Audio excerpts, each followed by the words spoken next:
I'm going to tell you the story of a church that was founded in the 19th century in the eastern part of the United States.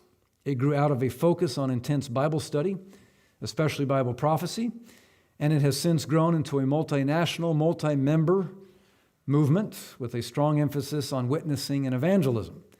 Its core doctrines include the belief that Christ's literal coming has been or will be preceded by an invisible event in heaven in which Christ receives his kingdom. The church's historically skeptical view of the world politics left its members shocked by the revelation that its governing body was an approved member of the United Nations as an NGO. And I'm referring, of course, to the Jehovah's Witnesses. Maybe you know their story. In 1963, they voted officially to accept this resolution. This international organization, the United Nations, stands for world sovereignty by political men. For years, men without faith in God's kingdom have endeavored to get all people to worship this international image of human political sovereignty as the best hope for earthly peace and security, in fact, the last hope for humanity. However, we as witnesses of the sovereign God Jehovah will continue refusing to engage in such idolatrous worship, for we see under angelic enlightenment that God has smitten such idolaters with a malignant ulcer, symbolically speaking, that will spell death to them as spiritually diseased image worshipers who worship a man-made political creation rather than the creator of heaven and earth. That was a pretty strongly worded statement, wasn't it? And in 1963, the Jehovah's Witnesses officially voted to accept this as their church's official view and statement regarding the United Nations. Now, we, of course, don't agree with all of their views on prophecy or the Bible, but they have good reason for viewing the United Nations this way.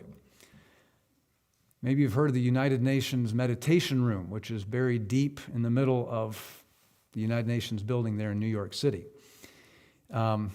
Sometimes called a room of quiet, and it's very interesting. That block that you see is a 6-ton piece of iron ore, and the foundation goes all the way down to the bedrock. I don't know, probably hundreds of feet below. It's an altar, actually, 4 feet high. It rests on 2 narrow cross pieces. And there's a pamphlet that at least at one point was there explaining it, and it says this: "The stone in the middle of the room has more to tell us. We may see it as an altar, empty not because there is no God, not because it is an altar to an unknown God, but because it is dedicated to the God whom man worships under many names and in many forms." So is this room and this altar dedicated to the God of the Bible? There's absolutely no way, right? It's the other power in this world. And by the way, to get to this room, you have to walk kind of a maze or labyrinth, which is an occultic type thing, in darkness, and then you finally emerge into this light here. So the whole thing is just really very occultic, even the designs on that wall that you see there. Alice Bailey, who was kind of the prophetess of spiritualism, wrote this: "Evidence of the growth of the human intellect along the needed receptive lines for the preparation of the new age can be seen in the planning of various nations and in the efforts of the United Nations to formulate a world plan. From the very start of this unfoldment, 3 occult factors have governed the development of all these plans." And we don't need to worry about what those are. There's the connection, right? Here's another gentleman that for 40 years worked with the United Nations. He worked all the way up to Assistant Secretary General of the United Nations, Robert Mueller, and he was often called the prophet of the United Nations. He wrote this: "No human force will ever be able to destroy the United Nations, for the United Nations is not a mere building or a mere idea. It is not a man-made creation. The United Nations is the vision light of the Absolute Supreme. At his choice hour, the Absolute Supreme will ring his own victory bell here on earth through the loving and serving heart of the United Nations." So the Jehovah's Witnesses had good reasons for being skeptical about what was happening there. I'll just share one more statement here. This was another religious leader that he was an Indian spiritual leader who taught meditation in connection with the United Nations. And he said, "The dream of the United Nations, the vision of the United Nations, the reality of the United Nations came from the highest, the absolute highest." Well, which highest do you think he's referring to? Can't be the God of the Bible. "For the establishment of world peace, the UN, the temple, UN, the shrine, UN, the heart, and UN, the soul are unparalleled. The United Nations is not a mere building. The United Nations is a reservoir of divine light for the manifestation of world peace. Okay. So all of that just to illustrate why the Jehovah's Witnesses were so skeptical and wary of the United Nations, and why they were so shocked in 2001 to discover that their church had secretly been a part of the United Nations for almost a decade. So the news story was broken by an article in The Guardian, British newspaper. And this was published on October 6, 2001. The United Nations is being asked to investigate why it has granted associate status to the Jehovah's Witnesses, the fundamentalist U.S.-based Christian sect, which regards it as the scarlet beast predicted in the book of Revelation. So they had been teaching their members for decades that the United Nations was the beast of Revelation 17. And now it turns out for 9 years, the leadership had secretly been connected with the United Nations. Disaffected members of the 6 million strong group, which has 130,000 followers in the UK, have accused the Witnesses' elderly governing body of hypocrisy in secretly accepting links with an organization that they continue to denounce in apocalyptic terms. Now, the newspaper article concluded this way. In an internal document, the Watchtower Bible and Tract Society describes its policy as a theocratic war strategy. It claims, and now they're quoting from the Watchtower magazine, which of course is the official magazine of Jehovah's Witnesses. In time of spiritual warfare, it is proper to misdirect the enemy by what? Hiding the truth. It is done unselfishly. It does not harm anyone. On the contrary, it does much good. Do you hear Jesus saying that? I have to hide the truth in order to misdirect the enemy? Of course not. So this created a huge hubbub and turmoil within the Jehovah's Witnesses.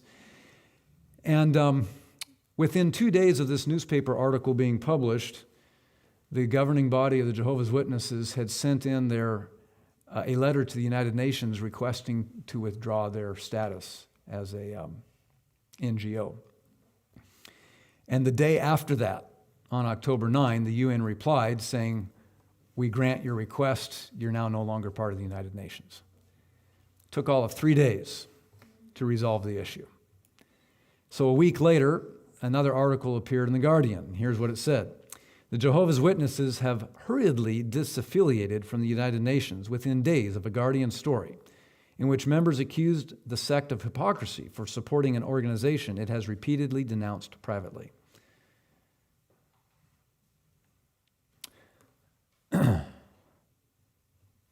Second Corinthians 6, verse 14 says that if we're going to serve God, we cannot be what? Unequally yoked with unbelievers. For what fellowship hath righteousness with unrighteousness, and what communion hath light with darkness? Now, that experience of the Jehovah's Witnesses is interesting for us today because in the last 6 months or so, it's become rather common knowledge within the Seventh Adventist Church that we're in much the same situation that the Jehovah's Witnesses found themselves in. And we have discovered that for 40 years, since 1985, our church has been recognized by the United Nations as an approved NGO. And there's a lot of people that are very disturbed about that. And I'm one of them. I believe the Bible is very clear that we should not be in these kinds of relationships. We can see all the reasons why. I've shared just a few of them right here. Jesus made it very clear in that third temptation. He was going to build his kingdom, but he was not going to use the world's methods. And he was not going to place himself under the devil's power and authority, which is what you're doing if you're recognized by the United Nations. It's very clear that all of these nonprofits that are recognized are there in order to repeat and disseminate the message and the mission of the United Nations. So we'll conclude with this, the Great Controversy, page 588. The line of distinction between professed Christians and the ungodly is now hardly distinguishable. Church members love what the world loves and are ready to join with them. And Satan determines to unite them in one body and thus strengthen his cause by sweeping all into the ranks of spiritualism. Papists, who boast of miracles as a certain sign of the true church, will be readily deceived by this wonder-working power. And Protestants, having cast away the shield of truth, will also be deluded. Papists, Protestants, and worldlings will alike accept the form of godliness without the power, and they will see in this grand union, grand movement for the conversion of the world and the ushering in of the long-expected millennium. This is still God's church, and God is still in control of it. You know, He allowed Jerusalem to continue going down its path for 39 years.